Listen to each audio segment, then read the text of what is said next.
Hey there, Russ here. Welcome back to the shop. Excuse me. I hope you got a cup of coffee. This is going to take us a while to go through this thing today. Let me put mine down for a minute. If you would, remember where I put that. You can remind me later. Thanks. But what we want to do here is I'm going to go over the Kerfmaker. When I first showed you the Kerfmaker, the NMP, no moving parts Kerfmaker, and then I made George, the other one, where I can use it on two different saw blades. Well, today we're going to use the one that I made in that first video, right in the video. That's this one right here, and it worked fine when I got it done. But we're going to show you how to use this. When I did it the other video, I was doing all my cuts using a cross cut. In other words, I was using a miter gauge. But if you were using a table saw sled, you would have the same thing. You're actually pushing it through on a cross cut way of doing it. Sometimes you got to cut pieces that are long and narrow, and trying to cut this through this way is not very good. So you want to use your fence to cut a groove if you're going to cut a groove against this end here, which if you're box making like we're talking about on these easiest boxes, then that's something you have to consider. So sometimes you have to use the fence and move it back and forth based on your Kerfmaker. Using it on your fence is totally different than using it with a stop block on your table saw sled or on a miter gauge. So let me go over how to do that on using your fence, and I'll show you how to do that easily, hopefully. I'm also going to take, if we get time here, I want to also show you how to take your Kerfmaker.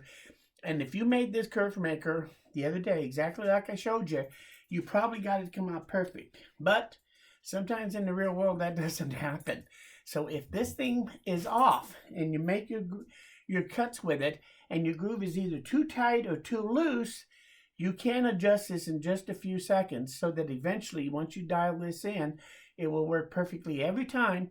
And we're going to go over how to do that, make it real easy. And to make it even better, I'm going to show you another Kerfmaker that I did.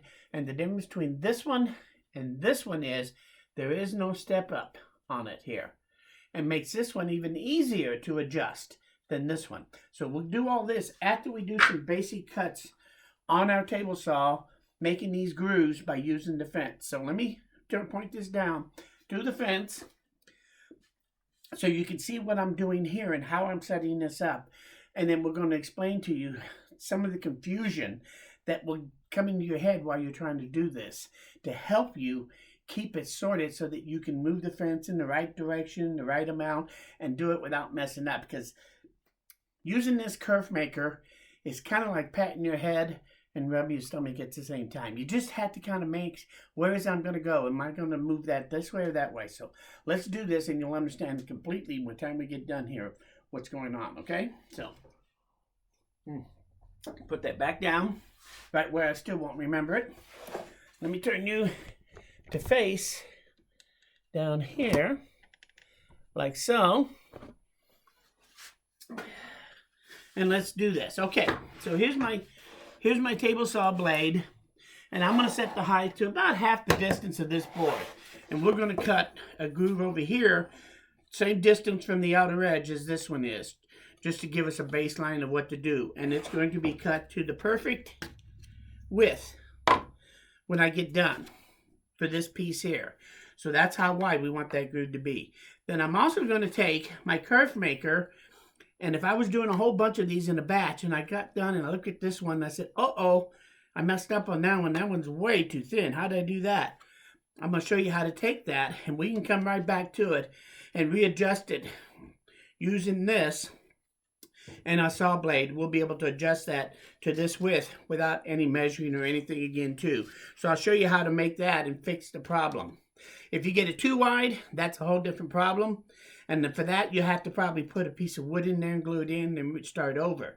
But if all you need to do is widen it, let me show you how you do that real quick using your Kerfmaker and the piece that you want for the width of that. So we have a magic block. We have a Kerfmaker. Let's do this real quick here. So we want to make the cut over here the same distance from this edge as this one, and the same width apparently. So I'm going to take this one here and I'm going to drop it on top of my blade. And I'm going to bring my fence over and lock it down. Now that's a little too tight. That's rubbing the blade pretty good. So I'm going to bring it back. Hear it? It's barely touching. That's good. So that's the starting point. So when I put this in this way and we push it through, we're going to get the outside of this groove, this outside edge. We're going to get that groove cut over here exactly the right distance, the same distance as here, since this was what we used to measure it. So before we start cutting our groove, real quick, we know this is set to 0, but we want to be able to find this 0 later on, maybe in this process. So in order to be able to use the Kerfmaker, we're going to take, first thing we want to do is we want to decide with where we're setting, we're going to define this side of the kerf.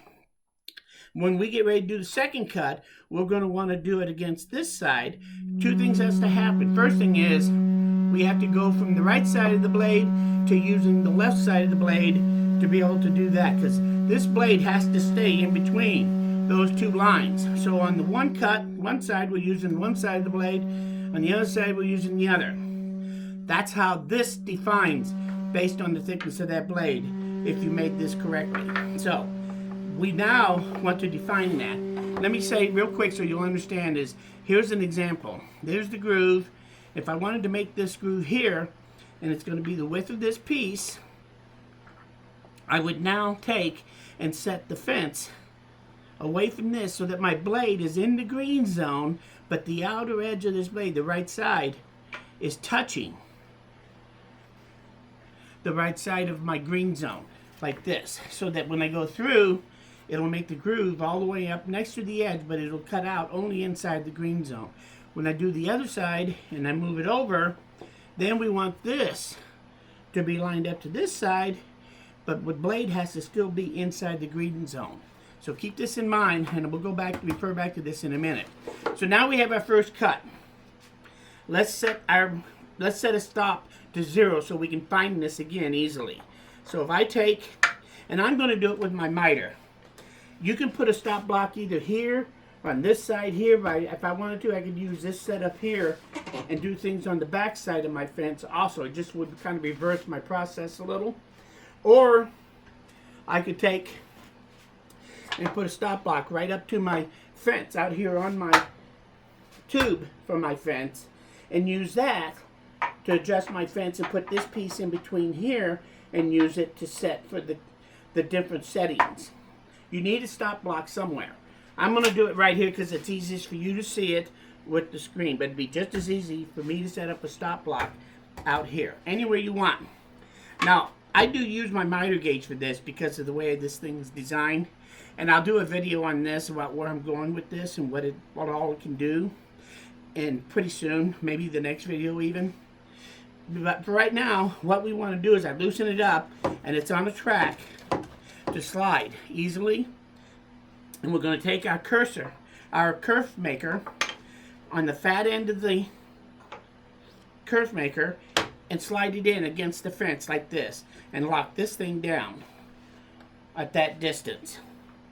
And what that means is that if I want to find 0 again, I can easily find it by setting the fat in here, bringing it up to there, and locking it down, and I am still at point 0 on my saw blade. So now that we've defined our point 0, we can now find the other side using our Kerfmaker and compensate for the thickness of the blade. So let's do this. Let's turn this around. Let's make our first cut on this thing, and let's see how this thing is going to come out. Now, I am doing this totally with my fence. I'm not going to use this to push it through because we want to use it this way so that it doesn't tip. We want to use the fence for our guide. So now, let's take and put this through.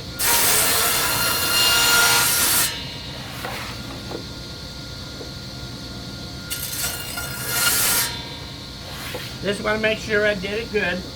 Now, we need to set it to the other side.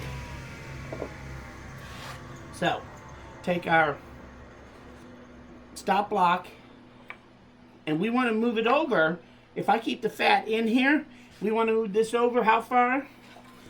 We want to widen this, the width of this. So, if I put this in here, that's how far we moved it exactly.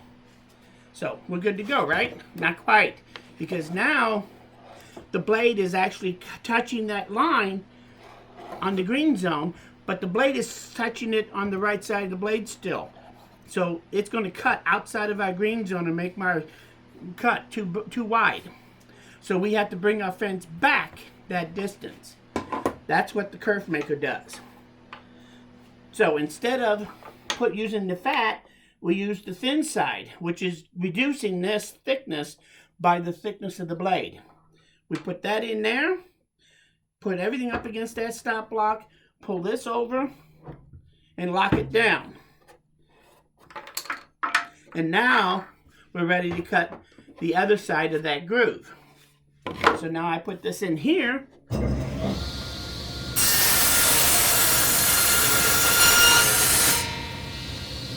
And now let's clean out that middle.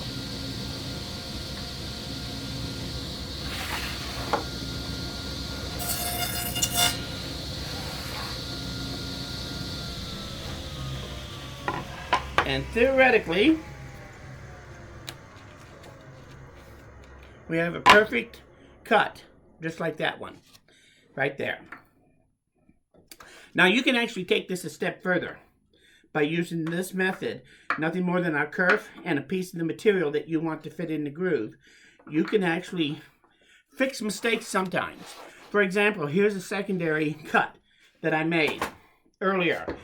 Only problem is, when I got done, it doesn't fit in there. I don't know what I did wrong, but I can actually fix that to the same width as this, since it's narrower. If it was too loose, then you have to glue a piece in there and start over. But when it's narrow like that, you can actually take your Kerfmaker and let's decide we're going to widen it.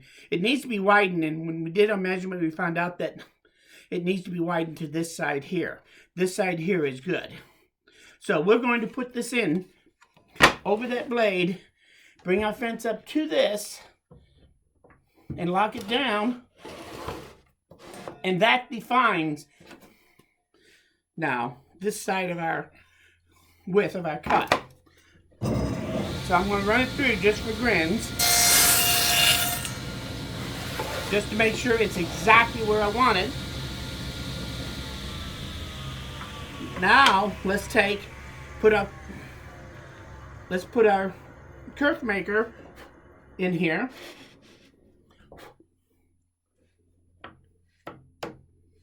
Like so. And let's move it the full width that we need to move it to widen that groove now. And how far does that? We got to use the skinny side, and then we're going to move our fence that distance there. So now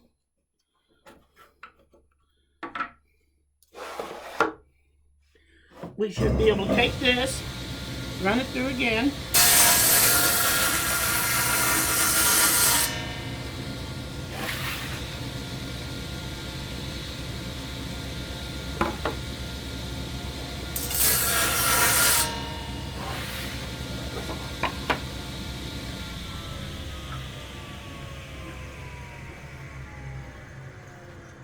And it really is a little tight. So I need to adjust it, but I'm going to adjust it on this side here real quick, just so you can see. So we know that this is where we're at right now in our thickness. So let's shave a little bit off the other side of this here to make it a little tighter. So we put this back in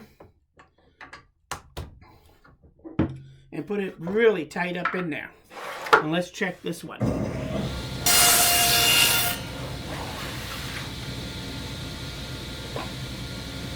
And that took off just a hair more when I put it back. I apparently didn't have it in there. I had some dust in here or something was wrong. Because when I went back to my original setting, you heard it cut a little bit more off. So now I would say we're right on the money on this. A little loose, but it's not bad. So I would say that I've increased this now pretty much on the money of where it needs to be. So that's how you do it. You can adjust it if it doesn't come out quite right. You can go back and backtrack it by setting it over, setting your 0 to one side of your groove. Then you can use your Kerfmaker and your stop block to set your 0, and then you can move it to the other side to clean up and resize this any way you want. If you wanted to, you could even start putting pieces of tape on here or business cards to adjust that if for some reason you wanted to make it slightly looser or slightly tighter. You can do that with this. If you're having a lot of trouble, then you want to adjust this to fit perfect. Because when I do this, and I do it carefully every time, I can make this come out perfect every time when I use it. When I'm not in front of the camera, of course. In front of the camera, all bets are off. And if you've ever made a video, you know why that is. So let's talk about adjusting it. If you made this thing and you got done and you tried it and you're too loose on your fit, you drop your piece in there and it's just as loose as can be, that means that this thing needs to be less of a step down. You have to decrease that step down to make this joint tighter. So to make that tighter, that's really pretty easy on these things. You just take this, you can put it in here, and now I can just take a sanding block right to the top and take a few strokes,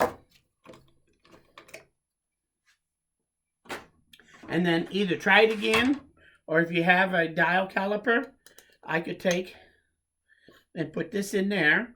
I'm at 3/16 plus 1 click, which is 1/64. And if I put it there,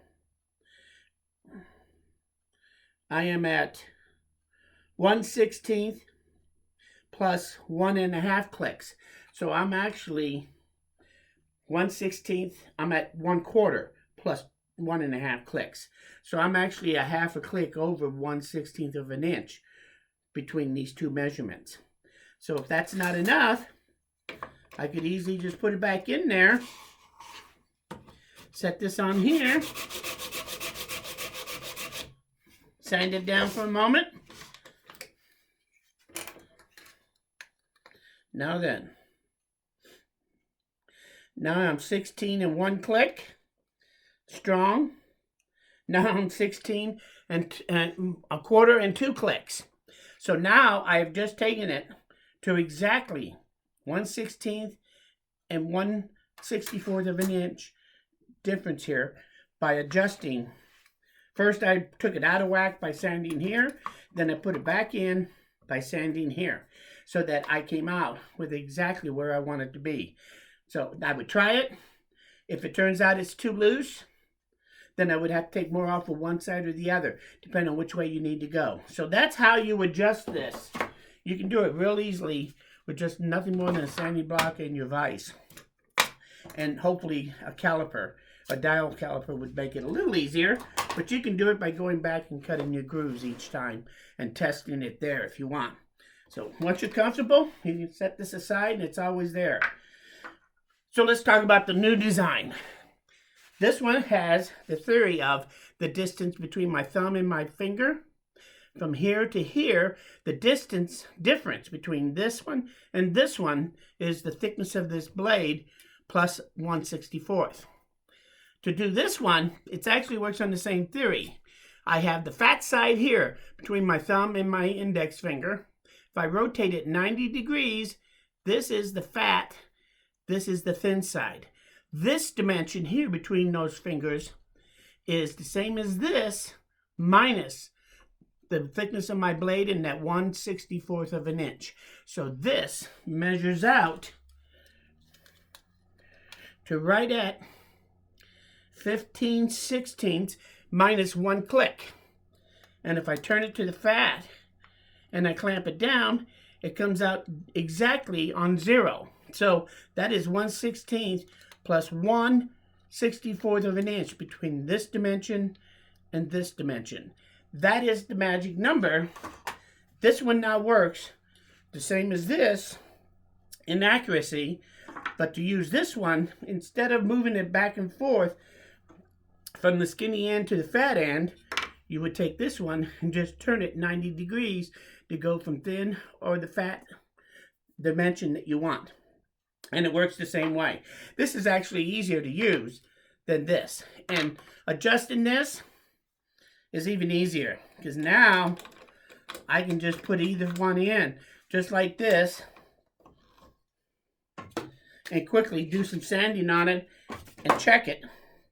If I go too much, then I just turn it the other way and take some off until I get it, the relationship between the two, to be exactly the dimension I want it to be using my caliper. It's easy to do. This has got to be the easiest one there is to make and to adjust to the exact size that you want it to be a kerf maker.